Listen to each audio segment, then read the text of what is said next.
friends, it's episode 13 of Everything Mayor. I am your host, Tom Butwin, and I made it. Lucky number 13, of course, would be the episode that I am feeling under the weather.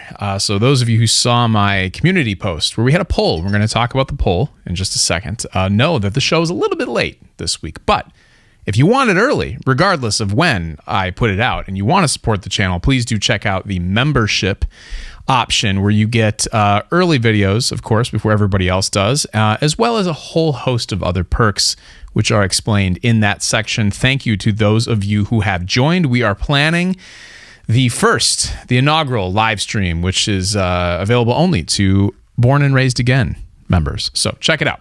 But today, we're going to do two things today on this episode of Everything Mayor. First, we're going to talk about the poll that I put out.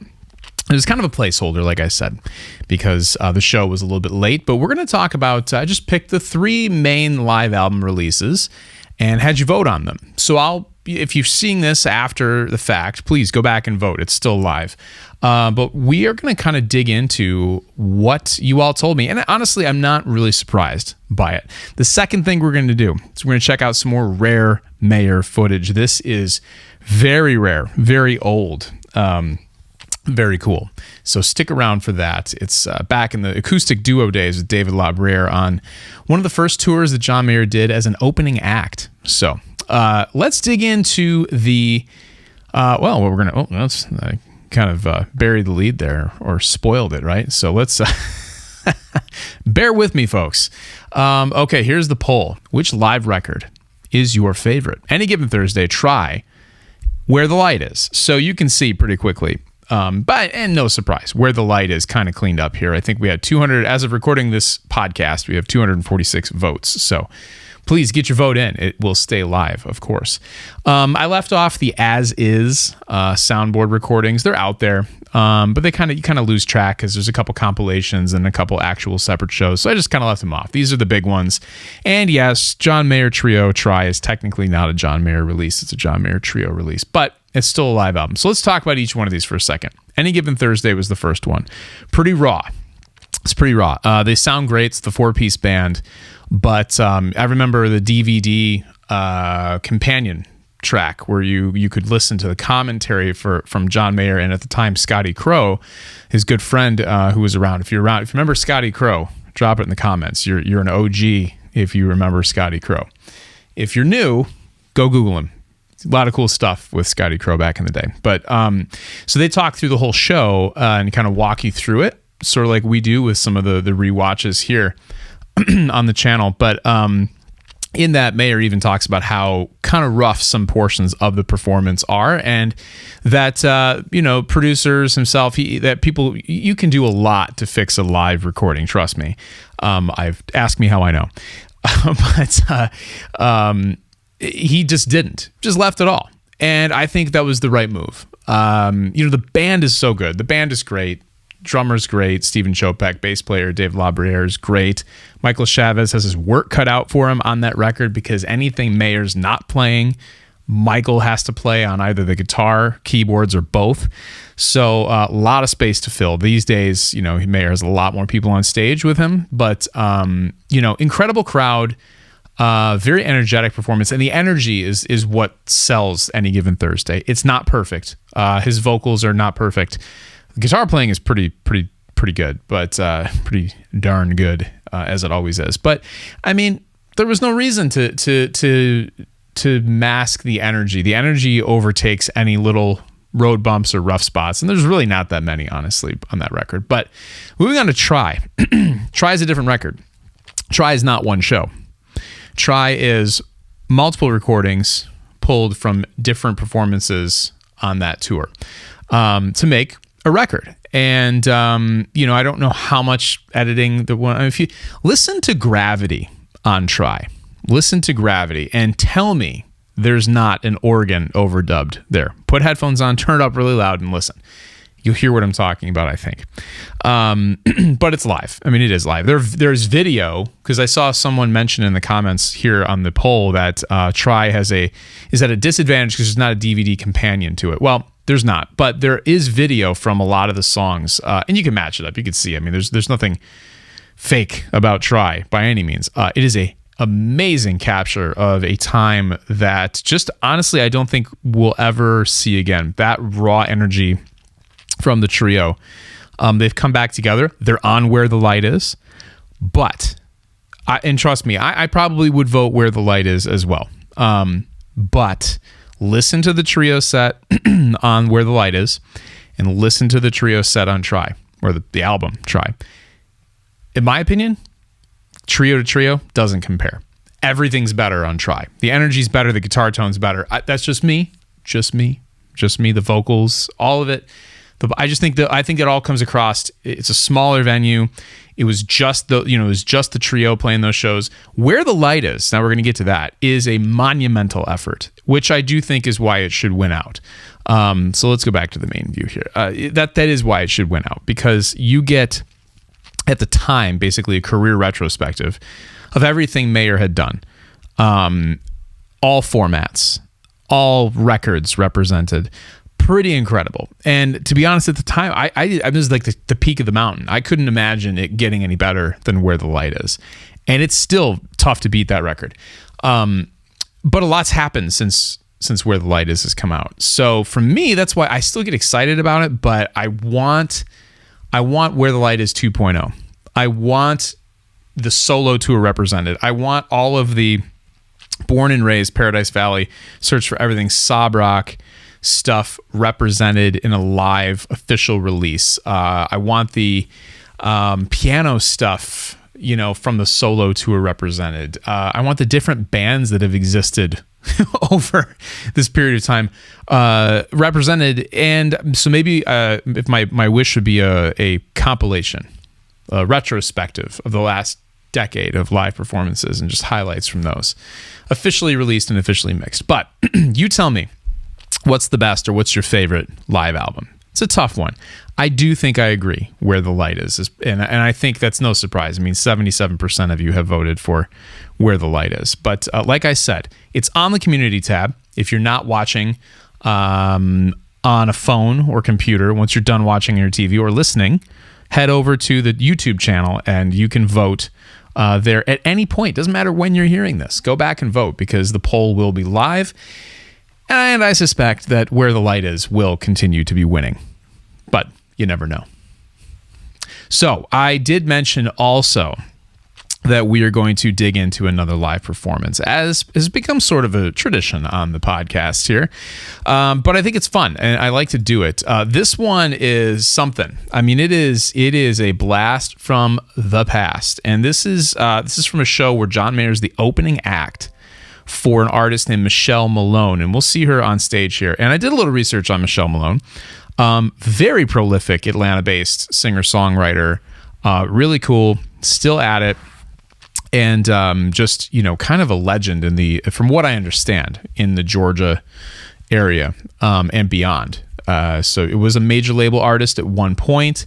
Then I think independent, as is the trajectory for a lot of singer-songwriters. But super cool that she had John Mayer out on this tour. This is from Colorado, and you're going to see a lot of interesting things. We're going to start with the first tune here. It's kind of halfway through. I'm not going to do the whole thing. It's about a 30-minute performance. There's a variety of channels that have this online, so I'll link a few in the description below if you want to watch the whole thing uninterrupted. But let's just start, and we're going to just be transported back in time, because this is also a webcast.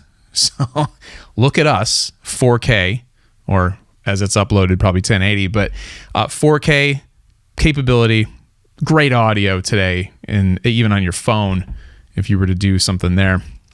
Back in the day, though, 99, 2000, webcast. That's kind of impressive. So you'll understand.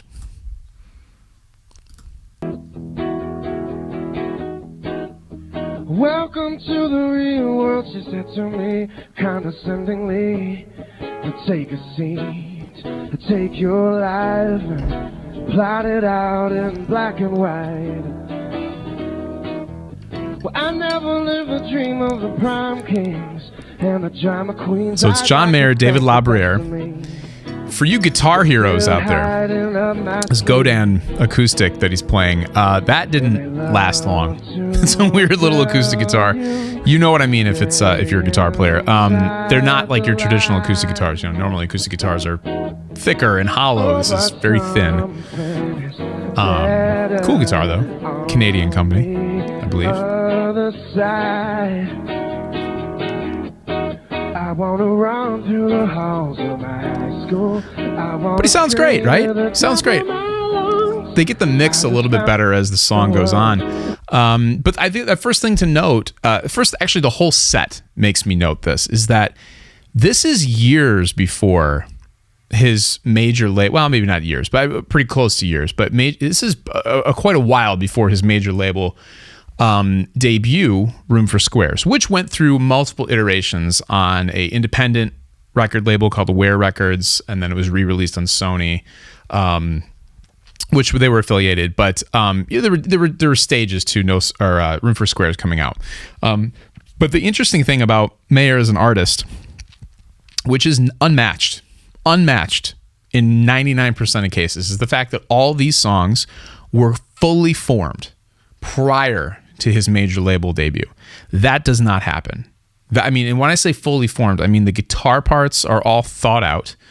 The arrangements are there already, and that is incredible. Because if you listen to Inside Wants Out, which was his independent, precursor to Room for Squares, which shares a lot of the same tunes, all of the major guitar parts are there. I mean, that's absolutely wild. If you were the producer, which I believe Room for Squares was John Alasia, having an artist come in to where, normally that's where the producer comes in and says, hey, cool song, great song. We need to kind of add another chorus here, take that out. It's too long, shorten the intro, blah, blah, blah, all that stuff. And then they start talking about, well, how do we want to present this on a recording? What kind of guitar tones? What types of guitars? How many guitars?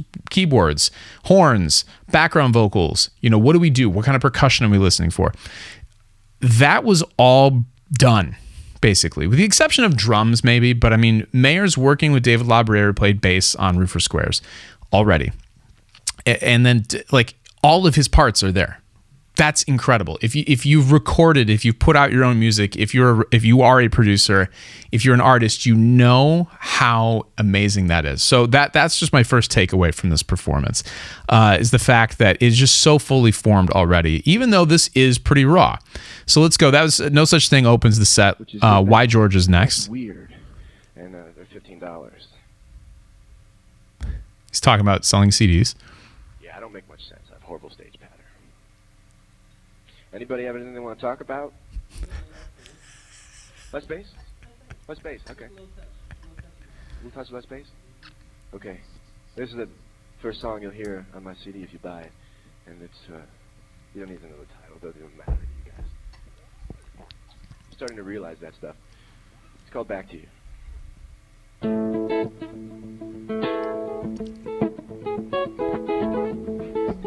Did I say why Georgia? It's Back to You. Sorry. Told you I'm not myself. Wait. Anytime I can make a Mayer joke pun, I'm not myself today because I'm in repair. I'm not together, but I'm getting there. All right, I'm done. Back to this. It's because I'm sick. That's why I'm saying that.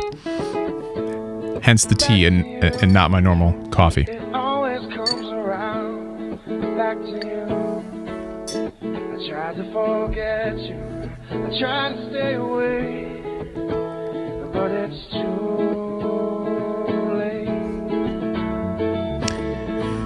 late. Wish you could hear De La on bass a little better on this. And this is a soundboard recording. He's there, but it's Just the way you move. got some reverb finally on the vocals. Soundboard recording, so it's you're getting what's going through the board, which is not what it sounded like in the room. I'm so good at forgetting. Generally, the bass carries a lot more, so what's being fed into the board, you're not going to get as much bass. But forgive me, love. I can't turn and walk away this way. It's just, again, the song is there. It's done. It's done. Now, at this point, there's no guitar solo on the way out of Back to You, but I think that's just a product of it being an acoustic set. But as you'll see later, he has no problem soloing on an acoustic guitar, and we know that today. But it existed here. My jaw hit the floor, actually. How good it is. Back to you.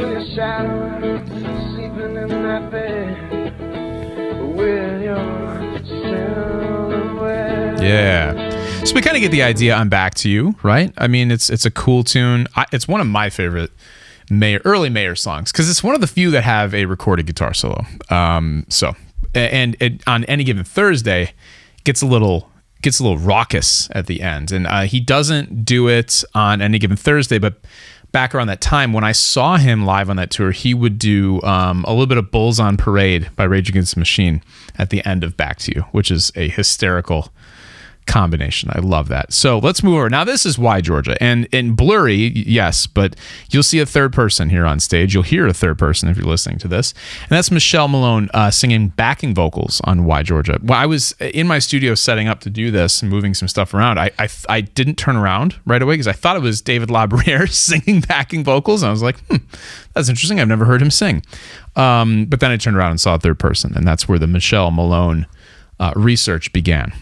Why,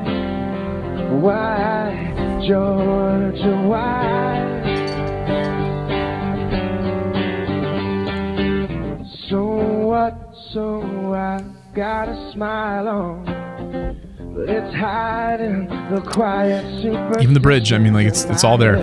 Don't believe me. Uh-oh, webcast trouble. Don't you dare believe me. Come on, America Online. There we go. When I say that I have got it. Cool. I like the little melody change there.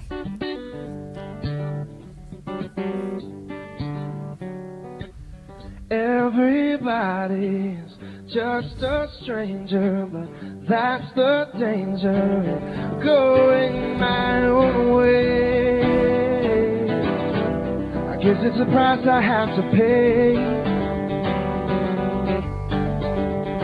Still, everything happens for a reason. Is no reason not to ask myself if I'm just enjoying it. Right. There's backing vocals. Here we go. Am I living it right? It's cool to hear a female backing vocal on this. Why? Tell me why?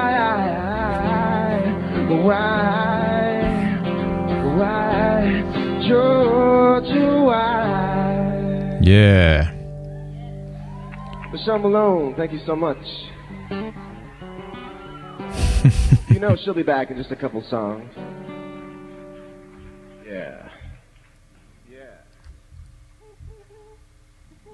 Some stage banter here, maybe. What's that? Angels don't have a home. Yeah. Thank you. Well, to tell you the difference about being on the road and living where I usually live is that now when I play on stage or when I'm just going to sleep and I close my eyes, I see mountains and roads and street signs and all these things and truck stops. And before, I was just closing my eyes and seeing porn.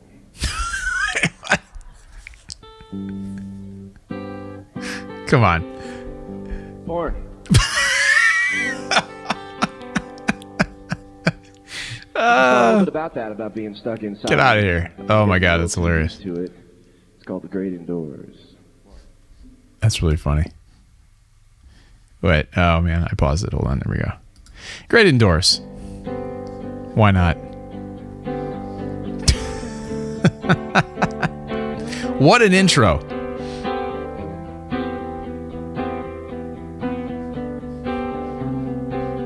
Kind of underrated song off of Room for Squares. Check your pulse, it's proof that you're not listening to the call your life's been issuing you. The rhythm of a line of idle days. Cool chords in this song. Let's skip. Let's go to the next one. Like I said, you will be able to find this in the description below. I believe this is Comfortable. It's a short set.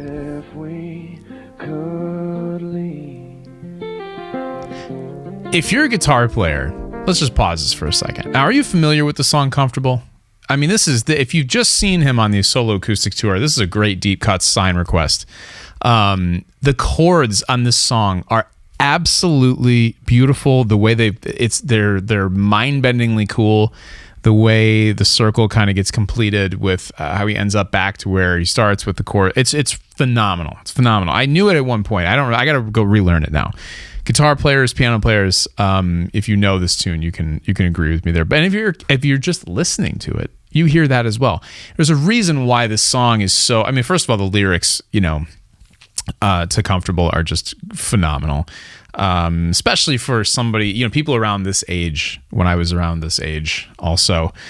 Such a cool concept, and just I think resonates with a lot of people. But then you add the music and the chords, and the melody's great. I mean, again, this song kind of got buried. I mean, it was not on one of the big releases, and he's transcended songs like this. But man, I mean, I would have absolutely given up every song I've ever written to have written this one song. And this is, it's like a distant B-side for John Mayer. That just shows you the songwriting strength is just unbelievable. You know that. You're listening to Everything Mayer. Of course you know that. Come on. I'm not trying to convince anybody here. Last September, though I'm sure you'd remind me if you had to. Our love was comfortable and so broken.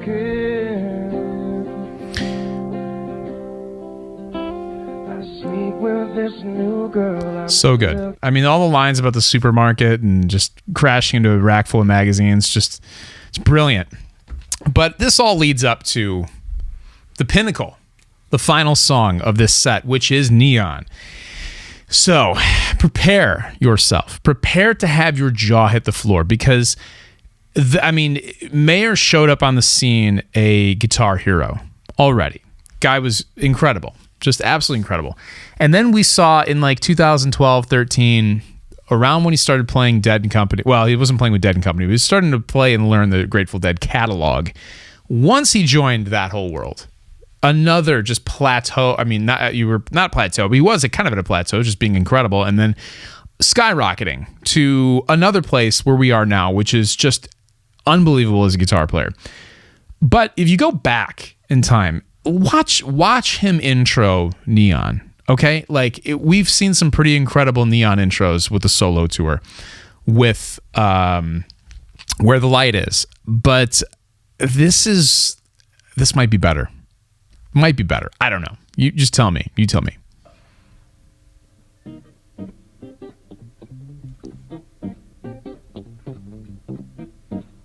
Similar to what we're used to.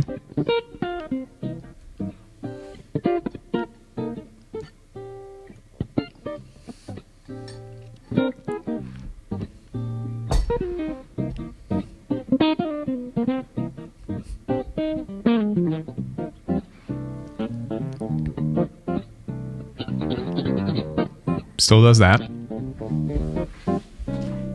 This is normally the part of the song where I start singing the tune, but I gotta just keep going a little bit. Is that alright?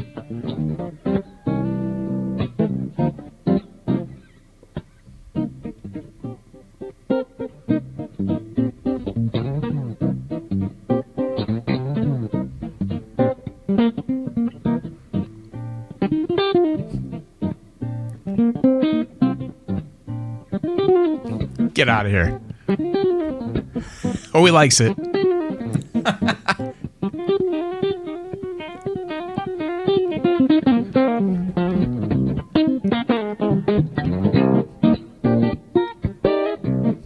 Just go with it, John.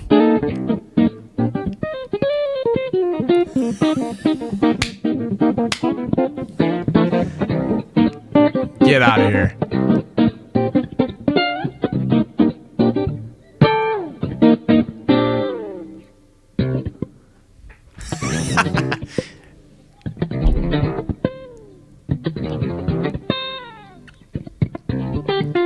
Into the song. Now, an astute commenter on this video pointed out that that was a false start to the Neon riff. And it was. I would be willing to bet you that it was. But he covers it by going with it. Just false starting it again, false starting again, false starting again, and then bang, right into the song. But that intro, how about the intro? Come on. I mean, like, the raw, I mean, like, he had something to prove here. That's the difference. And he's talking about this too. He doesn't have anything to prove anymore. He's proven everything he needs to prove. The guy's a legend. He's Hall of Fame bound for sure. But at this point in time, I mean, you have something to prove as an artist. You have something to prove as an opening act. That is, raise your hand if you've been an opening act. I have been I'm just an opening act. And it is not an easy role to fill. I can tell you that. And it wasn't for him at this time either, but if he hadn't won you over yet by the 25th minute of his set with all of the incredible songs and funny stage banter, watching somebody play something like this, we all have lived with Neon for however long we've lived with it. But at the time, that was a pretty groundbreaking way to play a song and then also have it be a good song. Absolutely, there were people tapping, hammer-ons, pull-offs, tuned down to a low C, doing all sorts of things like that on an acoustic guitar. Yes, that had been done before. However, it had not been done with a song that could stand up without all those things. If you strip away the ridiculous Neon riff and everything that's going on in that song and just play it, it is still a phenomenal song with a phenomenal hook and great lyrics and a great melody and great chord structure. The party trick of playing Neon is just icing on the cake. And that is why Mayer is who he is, because he has any one of these things, the lyrics, the melodies, the pop songs, the guitar playing, and then the unique guitar playing in the case of Neon could have honestly been an entire career.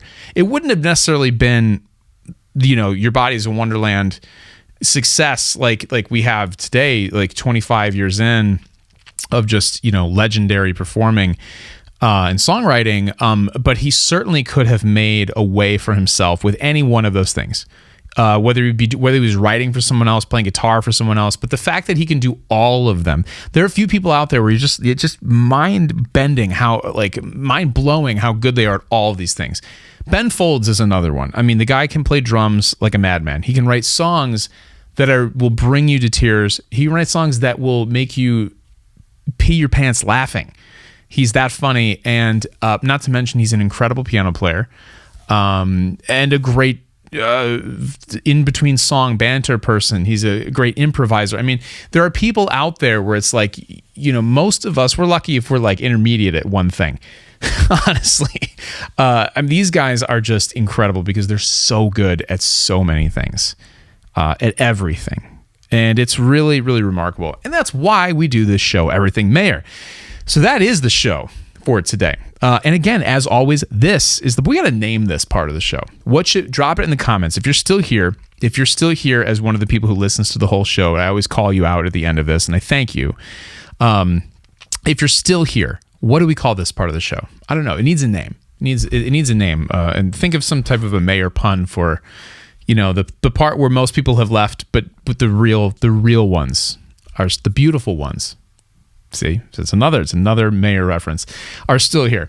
So just a couple housekeeping things. I saw some comments this past week on some clips that I dropped. I've been doing something recently, as a lot of shows do, is we have the long episode at the beginning of the week. We're coming up on like 30 minutes here.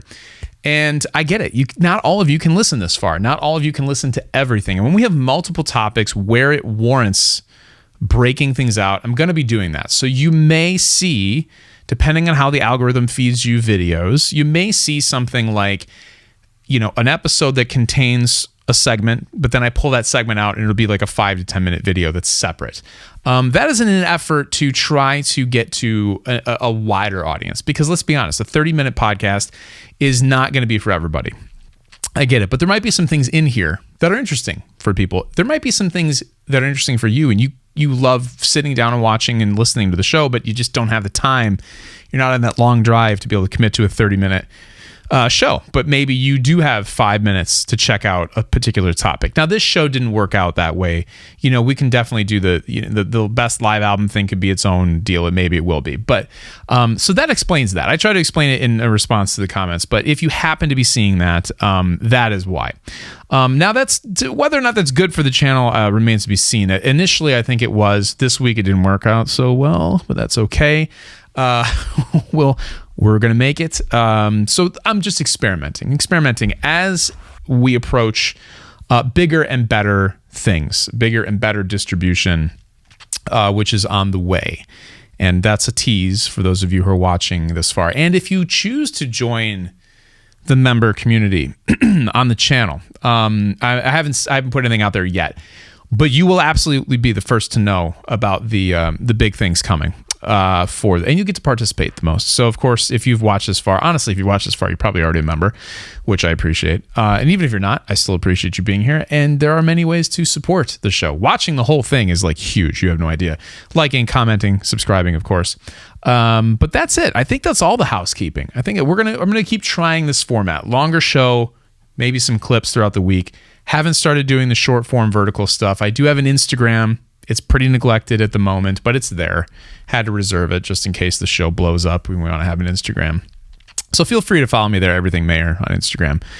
Or my personal page, Tom Butwin on Instagram, or YouTube, both of which are linked in the description, of course. And also, you probably see the 40% off at Sweetwater and Z-Zounds links. I am a guitar player, as you can see, a singer. And my other channel is focused on more gear guitar player type stuff. So should you happen to be a guitar player or musician, or have a loved one or friend who is a guitar player or musician of any sort, shop through those links and you're supporting both my channels. And it doesn't cost you anymore, which is amazing. So that's all the housekeeping. That's all the boring's. What can I give you if you've stuck around this far? What tidbit can I give you that is worthwhile? Here, I'll give you this, and this is how we'll end it. If everything goes as planned, and I say we, because this is hopefully a community that we're building here, which is the most exciting thing for me about this. We will have, through some partnerships that are in the works, unprecedented access, hopefully, to people in the Mayor-verse. And I say Mayor-verse, not just people in his band, not just people, not that. I'm talking because it's a wide net. It's casts a wide net when you are as prolific and well-respected as John Mayer. But there could be some really interesting people and topics and things that we can dive into, which I can't do on my own. And I will need help. And it sounds like that help is on the way. Stay tuned. This has been Everything Mayor, and I will see you in the next one.